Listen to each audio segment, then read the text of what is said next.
Hey sailors! Today I'm taking you behind the scenes of one of Southern California's best kept secrets, the Long Beach Marine Bureau boat auction. If you've ever dreamed of getting on a sailboat for a fraction of the market value, this video is for you. I'm going to walk you through everything you need to know about the boat auction and what boats you can expect to see, and some insider tips that'll help you walk away with an incredible deal like maybe this Catalina 36 right here behind me. So join me, let's get to it.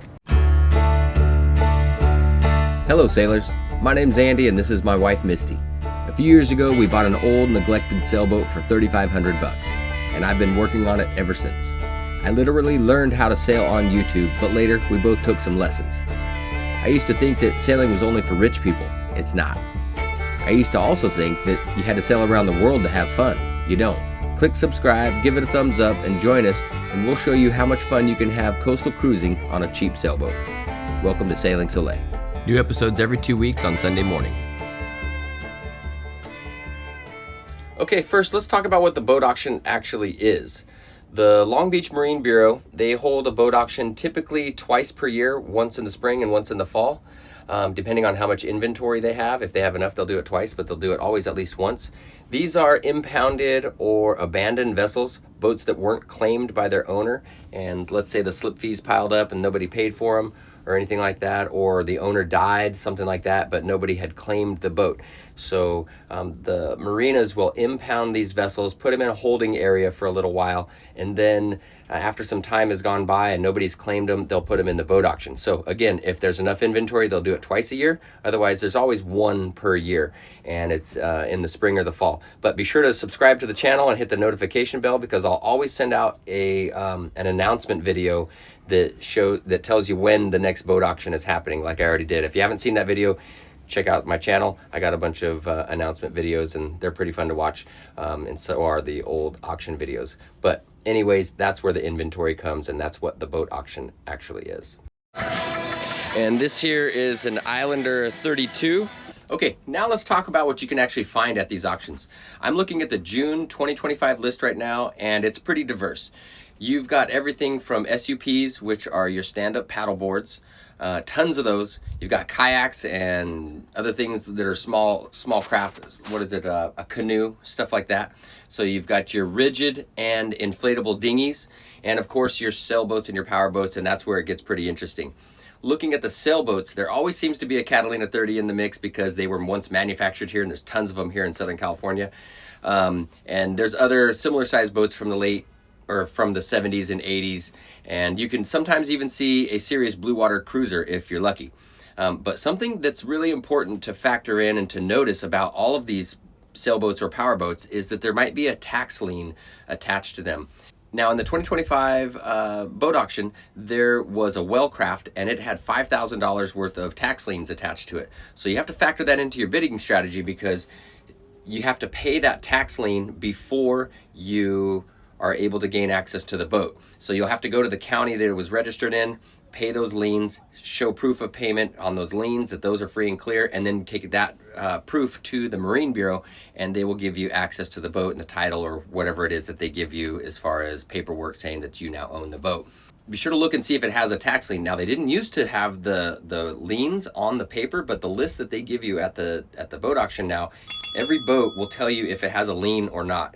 And not all of them do. Usually only a few of them have liens, but be sure to check out the list. Make sure that the one that you want to bid on doesn't have any liens, or if it does, that it's something you're okay with. But know that you're going to have to pay those liens before you gain access to the boat. Perkins. 85 horses. Okay, inspections. This is where most people screw up, and it's why I stress getting there at least 1 hour early at 8 a.m. sharp. You only get 1 hour to take a look at these boats. And here's your game plan. Before auction day, download the boat list from the longbeach.gov website if they offer it. You might have to email them to get it. They don't always offer it early, but if they do, try to get it. Research the makes and models that you want to bid on if you get a chance to get a list, and check their values on the nada.org website. That's nada.org. You can look up boats and see their values on that or similar websites. Know your budget and stick to it. Bring a marine surveyor with you if you can. Now, most people can't do that. Bring somebody who knows boats. Now, on auction day, there's a few different things you might want to bring with you to help you look at the boats and study them a little bit more. You want to bring a flashlight. There's definitely some dark spots that you're not going to have access to. You want to get in there and look. And all these boats are dark inside. You're going to need a flashlight. You're going to need a moisture meter for checking the deck or the bulkheads or anything. If you have a moisture meter with you, you could see if there's been water intrusion. And on a boat, water intrusion is really, really important to see what you're getting into, what you might need to fix. Now, most water intrusion can be mitigated and it can be fixed, but you want to make sure that the amount of water intrusion that a boat has is something you're willing to deal with. You don't want your whole deck to be soft. Just forget it. It's too much work. If there's a little soft spot on the deck, you're going to have to cut that area out and rebed it and, fix it with marine plywood and epoxy and all sorts of stuff. It's a serious job. And then also making it look like it's nice after you've done all that is a lot of work. So you want to make sure you don't got a bunch of soft spots. You want to make sure that the bulkheads, like these, aren't wet and dripping. I have stains on mine because my chain plates used to leak. They don't leak anymore, but they used to leak, and my windows also leak. And when it leaks down, it gets in there and it stains it. It is what it is, but you want to make sure that the water intrusion is something you're willing to work with. Now, bring a screwdriver. You could poke it a little bit. You don't want to hurt the fiberglass or anything, but a screwdriver could be helpful just to see if things are soft. And you're also going to want to bring a tape measure to measure the boat, because when you measure a boat for a marina to get into it, they don't say, oh, if it's a 30-foot boat, we'll give you a 30-foot slip. Because you might have a bowsprit that sticks off the front, you might have davits that stick off the back, and they're going to measure from the furthest area on the back to the furthest area on the front. And that is the actual length of the boat that you're going to pay for. So if there's 2 feet sticking off the front, you're going to pay for that 2 feet. Same with the back. So a tape measure is pretty important to make sure that the boat is going to fit into the slip that you want to pay for. Bring a magnet. That's really going to be really good to make sure that the fittings and stuff that you're looking at are actually stainless steel. A magnet will not stick to stainless steel. It will stick to carbon steel, which is the normal type of steel that we're all used to. Stainless steel, a magnet won't stick to it. So that's pretty important. Look at, and also listen, these boats are being sold as is. There's no warranties, there's no guarantees. That Catalina 30 might look really great from 10 feet away, but what's the hull like? What's it hiding? When you really get into the nitty gritty, what's under that tarp? Is there water in the bilge? Is that water fresh water or salt water? Salt water would mean it came from the ocean. Fresh water might mean that it just, when it rained, the water got down into the boat and it's in the bilge. Boats are designed that way, where whatever water gets into the boat, all that water flows to the bilge and it gets pumped out. So water in the bilge isn't necessarily a bad thing, but you want to be able to know if that's salt or fresh water. But also, if there's a lot of water, then it's obvious that there's too much water. Now, keep in mind, we did just have a pretty serious rain, and a lot of these boats probably won't have their bilge pumps working. So any water that got on there could be a few inches of water in the boat. Who knows? But does the rudder work? Here's what I check when I look at a boat. Is the hull integrity is first. Does it have, cracks and blisters? You're not going to get a great look at the hull except for above the water line. You're going to have to really make your best judgment. But I have seen boat auction boats that have cracks that you could see above the water line. So just really take a good look at it. What's the deck condition? Are there soft spots? Does it need new non-skid? Does it have teak decks that are leaking? There's a lot of things to do. Do your research on teak decks and water intrusion, stuff like that. Rigging on a sailboat could cost thousands of dollars for you to replace. Now, I redid my own rigging here on my Catalina 30, and it cost me about $1,600 for just the I'm just going to call them wires, but they're called stays. Your head stay, your forestay, your head stay or forestay, your back stay, your cap shrouds and your lower shrouds. All these are those wires that are like guy wires for a big, huge antenna, but that's your mast. They hold the mast up. So replacing all those wires or those stainless steel lines that hold the mast up, that can be really expensive, take a lot of work. So Make sure that the rigging is at least decent, going to get you through some of the initial expenses and maybe a year or two of use before you have to replace it.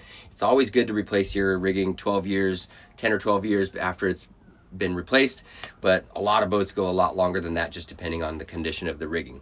Does it have any obvious oil leaks, or what does the engine look like? Now, you're not going to be able to start the engine at the boat auction, but you can take a good look at it. If you're able to kind of, judge by what it looks like. I've seen Yanmar diesels that look like you could eat a meal off them at these auctions. And I've seen more times than not engines that look like they should just be thrown away. Most of them are pretty bad. But you want to try to make a judgment if it has a motor that's going to work or not. Now, don't let a dirty boat scare you.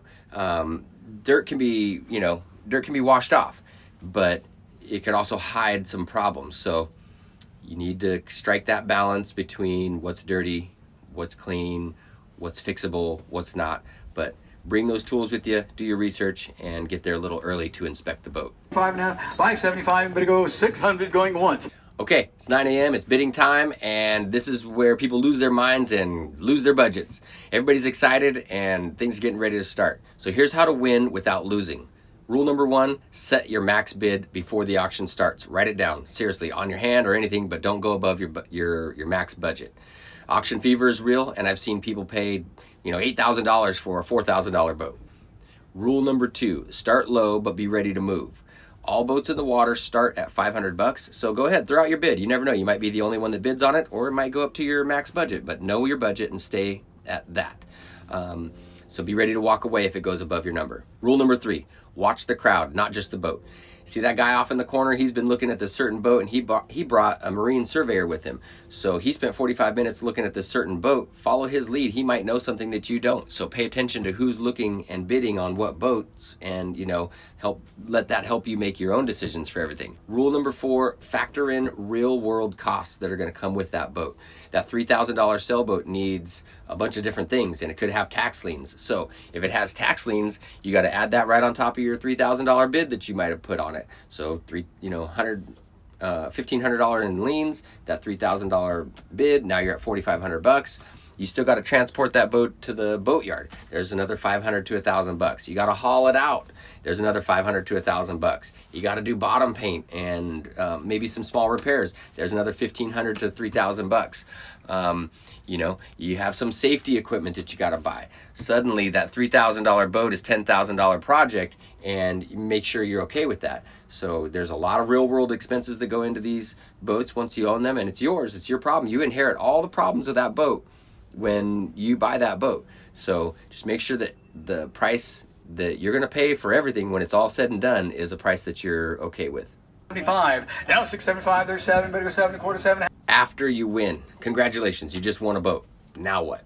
The immediate next steps are to pay immediately. You're going to want to pay in cash, credit card, or cashier's check. Get your bill of sale or any documentation for the title and all that stuff. You're going to have to arrange transport as soon as possible. They want you to move the boat within 1 week. They let you store it there to work on it and stuff for 1 week, kind of get it ready to move, but you have to move the boat within 1 week. So be prepared for that. Here's something critical that a lot of people don't know. Boats that are sold at the Long Beach boat auction cannot go to Long Beach marinas for another 6 months. They want them out of there. So that means if you buy a boat and you had planned on putting it at Rainbow Harbor or Alamitos Bay or Shoreline Marina, you're not going to be able to do that. You have to find a different marina to put the boat at and it has to go there or go away for 6 months. It can't come to Long Beach for 6 months. So be sure that you understand that you can't store the boat at a Long Beach marina because they want it out of there. Registration. Make absolutely sure that you get clear title documentation. The Marine Bureau should provide this, and if they just hand you a bill of sale and say good luck, you might spend months at the DMV trying to register this thing and not have any luck. So be sure to ask questions before. What kind of title am I going to receive? Am I going to get a clear title? Is there any outstanding liens or whatever? We've talked about that already, but know what you're getting into as far as registering the boat and what documentation that you're going to receive after you bought the boat. So that's really important for you to know. 75, now 675, there's 7, but it goes 7 1/4, 7. So some real talk. Is the Long Beach boat auction worth it? Well, it depends on what you're looking for. If you're looking for a turnkey boat that you're going to get out on the water and go sailing this weekend, then probably not. These boats are all going to need some work. Some of them are just going to need some cosmetic work, and some of them are going to need a lot more than that. You know, who knows? If you're handy with tools and you're willing to learn, if you're patient and you're willing to start a restoration project, if you're looking for a boat to learn on, or if you're not afraid of a little bit of elbow grease, then yeah, it's absolutely worth it. I've seen people walk away with $15,000 or more sailboats for $3,000.